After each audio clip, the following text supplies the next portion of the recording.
Bagaimana agar keberkahan selalu menyertai kita semua serta ridha dan rahmatnya Allah Subhanahu wa taala selalu berada di sisi kita. Assalamualaikum warahmatullahi wabarakatuh teman-teman. Semoga senantiasa dalam lindungan dan rahmatnya Allah Subhanahu wa taala.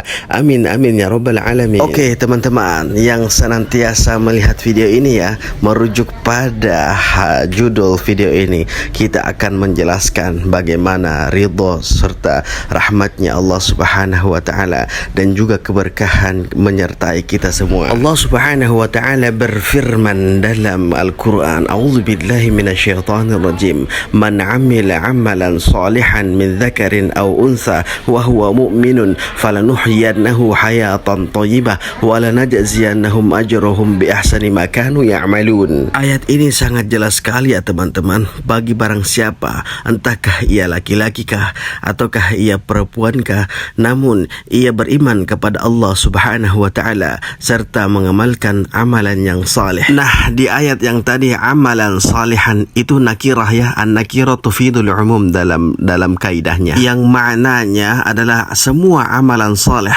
entahkah itu amalan qalbi ataukah amalan lisan ataukah amalan al-jawarih. Nah, inilah yang disebutkan amalan saleh. Ataukah amalan saleh yang bersifat ritual atau amalan saleh yang bersifat non-ritual. Yang bersifat ritual seperti salat atau salat fardu, salat sunnah, puasa-puasa, berinfak, berzakat. Nah, inilah amalan ritual yang senantiasa kita kerjakan.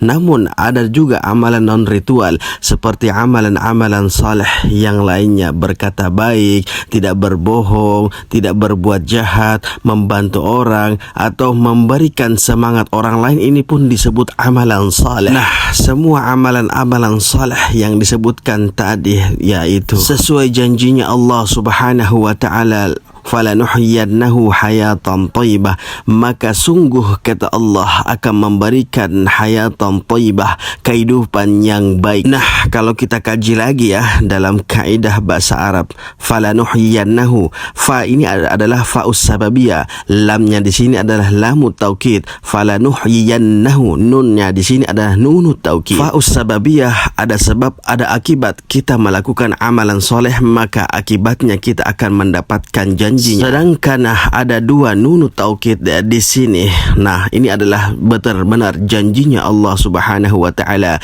bagi hambanya yang senantiasa melakukan amalan saleh, maka janjinya Allah apa? Ia akan memberikan kehidupan yang baik. Nah, kehidupan yang baik inilah dapat kita artikan ahlul ilmi menjabarkan bahwasanya keberkahan, rahmat, ridhonya, dijauhkan dari segala masalah, diberikan ia segala apa yang ia minta atau sesuai yang dibutuhkan menurut Allah Subhanahu wa taala, hamba tersebut dapat menerimanya atau yang ia butuhkan. Nah, sampai di sini sudah jelas ya janjinya Allah Subhanahu wa taala, maka berbuatlah amalan saleh walaupun amalan saleh itu terlihat sedikit atau sangat rendah, karena kita tidak tahu amalan saleh yang mana yang akan memberikan kita atau akan mensejahterakan kita di dunia maupun di akhirat nanti. Semoga Allah Subhanahu wa ta'ala memberikan taufik dan hidayahnya kepada kita semua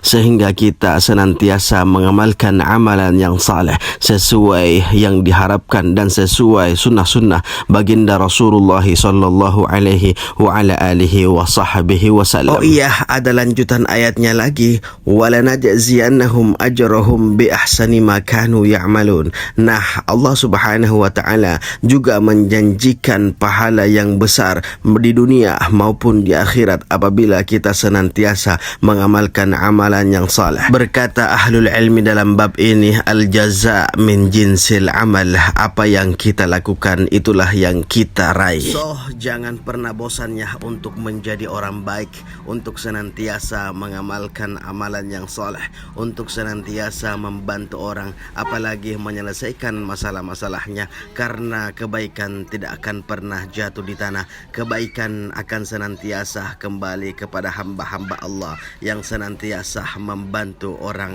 atau saudara kita. Sampai di sini dulu ya teman-teman, semoga bermanfaat dan jangan lupa untuk dibagikan.